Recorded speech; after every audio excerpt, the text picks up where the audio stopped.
শুভ নববর্ষ। গৌতম কাকুর চলে যাওয়াটা খুবই কষ্টদায়ক, এজন্য খুবই মনে দুঃখ রেখে তার আত্মার শান্তি কামনা করে নিবেদন করছি আমার আজকের ছোট্ট একটি গান। ঋষি বশিষ্ঠের বিখ্যাত ঋকটি হল ধীরাতু অস্য সহিনো জনাশ্চ। এই ঋগ্বেদের উদ্ধৃতিটির মানে যিনি সহিষ্ণু, ধৈর্যশীল ও মানুষের জন্য নিবেদিত তাকে ধীর বলা হয়েছে। এই ভাবনাটাই রবীন্দ্রনাথের অনেক লেখায় গভীরভাবে প্রতিফলিত হয়েছে। তাঁর দৃষ্টিতে ধৈর্য, সহানুভূতি আর বৃহত্তর জীবনের সঙ্গে সংযুক্তি এই সবই ছিল প্রকৃত ধর্ম চেতনার পরিচয়। কবি কেদার ছায়ানট রাগে বাঁধা প্রকৃতি পর্যায়ের গান, আকাশ ভরা সূর্য তারা যেন সেই একই সত্যকে ছুঁয়ে যায়, যেখানে ব্যক্তি আত্মা বিলীন হয় বিশ্বপ্রাণের নিঃশব্দ বিস্তারে।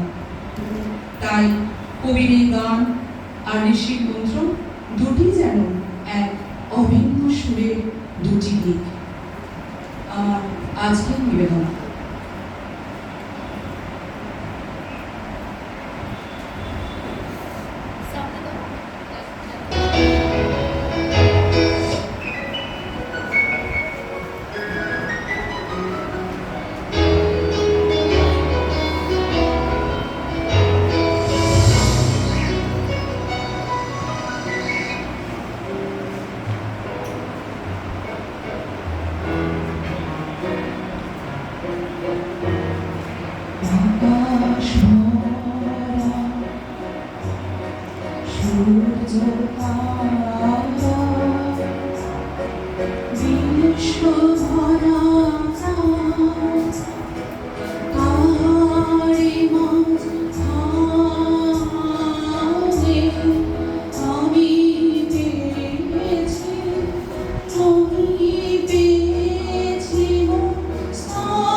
जो